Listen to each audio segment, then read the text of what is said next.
പുഴേൻ്റെ അവസ്ഥ ഒക്കെ കാണിച്ചു തരാം. ഇപ്പോൾ ഇവിടെയുള്ള പുഴേൻ്റെ അവസ്ഥ കാണിച്ചു തരാം. ഫുള്ള് വെള്ളം കലങ്ങി നിൽക്കുന്നുണ്ട്.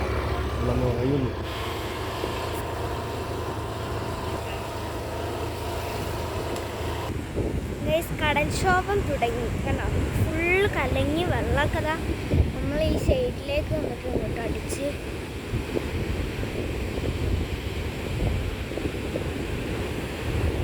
ഇവിടെയുള്ള കടകളെല്ലാം പൂട്ടിപ്പോയിട്ടോ ഗൈസ്. ജൂണ് തുടങ്ങിയത് മുതൽ നമ്മളെ ഇവിടുത്തെ കടൽക്ഷോഭം തുടങ്ങിയിട്ടോ ഗൈസ്. മത്സ്യബന്ധനമൊക്കെ പൂട്ടിപ്പോയി.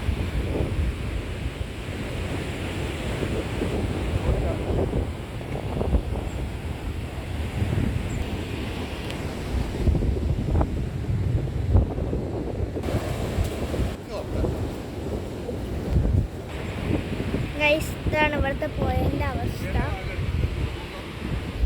ചാലിയാർ പുഴേൻ്റെ ഗതിയാണ് ഗൈസ്. ഇത് മുഴുവൻ നിറഞ്ഞു നിൽക്കുകയാണ്.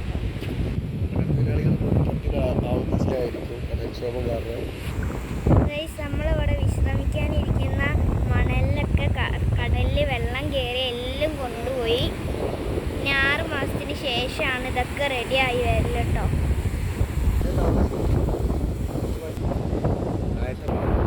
ഈ ബോട്ടുകളൊക്കെ ഇവിടെ നങ്കൂരിട്ട് കെട്ടി വെച്ചതാണ്. കടൽക്ഷോഭം ഉണ്ടായിട്ട് ഇവിടെ ചെങ്കാറിൻ്റെ സ്ഥലമൊക്കെ ചെങ്കാറൊക്കെ കൂട്ടിപ്പോയിട്ടോ. അപ്പോൾ നമ്മളിതാ പോവാണ്.